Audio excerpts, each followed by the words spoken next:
تبریز نامی علاقے میں ایک جگہ ایک عالم صاحب درس کا حلقہ لگائے ہوئے تھے اور علمی نکات بیان کر رہے تھے۔ دوران درس انہوں نے سامعین کے سامنے ایک علمی اعتراض کیا اور سامعین سے اس کا جواب طلب کیا کہ ہے کوئی جو میرے اس اعتراض کا جواب دے سکے، مگر کسی نے جواب دینے کی ہمت نہ کی۔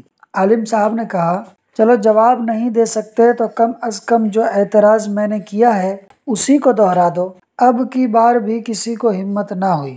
حلقے کے آخر میں ایک شخص بیٹھا ہوا تھا۔ اس نے عالم صاحب سے کہا کہ میں آپ کے اعتراض کا جواب دیتا ہوں، اور اس کے ساتھ ہی اس شخص نے جواب دینا شروع کر دیا، مگر عالم صاحب نے اسے ہاتھ کے اشارے سے روکا اور کہا کہ پہلے میرا اعتراض بیان کرو تاکہ مجھے پتہ تو چلے کہ تم میرا اعتراض سمجھے ہو کہ نہیں۔ تو اس شخص نے عالم صاحب کے اعتراض کو لفظ بلفظ بیان کر دیا اور پھر اس کا تسلی بخش جواب بھی دیا، جسے عالم صاحب نے مانا۔ پھر اس شخص نے اس جواب پر ایک اعتراض کیا اور عالم صاحب سے کہا کہ اب آپ اس کا جواب دیں، لیکن عالم بیچارہ اس کا جواب نہ دے سکا۔ اس حلقے میں وزیر صاحب بھی بیٹھے ہوئے تھے۔ انہوں نے اس شخص کو بھانپ لیا کہ ضرور یہ شخص کوئی بڑا عالم ہے جس نے ہمارے عالم صاحب کو بھی چپ کرا دیا ہے۔ وزیر نے اس شخص کو اپنے پاس بلایا اور اس کا نام اور پتہ پوچھا تو اس شخص نے جواب دیا کہ میں قاضی بیضاوی ہوں، شیراز سے یہاں تبریز قضا کا عہدہ لینے آیا ہوں۔ دوستو، یہ قاضی بیضاوی کون تھے؟ یہ مفسر قرآن تھے۔ ان کا نام عبداللہ اور کنیت ابو الخیر ہے۔ یہ بیضا نامی بستی میں پیدا ہوئے جس کی نسبت سے بیضاوی کہلائے۔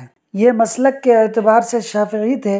انہوں نے 7ویں صدی ہجری میں قرآن پاک کی تفسیر لکھی جس کا نام تفسیر بیضاوی ہے۔ اس تفسیر کی اہمیت اور شہرت کا یہ عالم تھا کہ عالمگیر بادشاہ اور شاہ جہاں بادشاہ کے زمانے تک بعض لوگ قرآن پاک کے ساتھ اس تفسیر بیضاوی کو بھی یاد کرتے تھے، اور اب تک بھی عالم کورس میں یہ تفسیر بیضاوی شریف پڑھائی جاتی ہے۔ کوئی عالم ایسا نہیں ہے جو اس تفسیر کو نہ پڑھتا ہو۔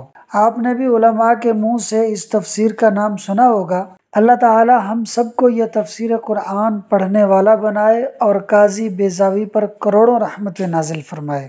آمین ثم آمین۔ پیارے دوستو، ویڈیو کو اینڈ تک دیکھنے کا شکریہ۔ ویڈیو کو لائک اور شیئر کر دیں اور چینل کو ضرور سبسکرائب کر دیں۔ چینل کا نام ہے فاز سنو 4296۔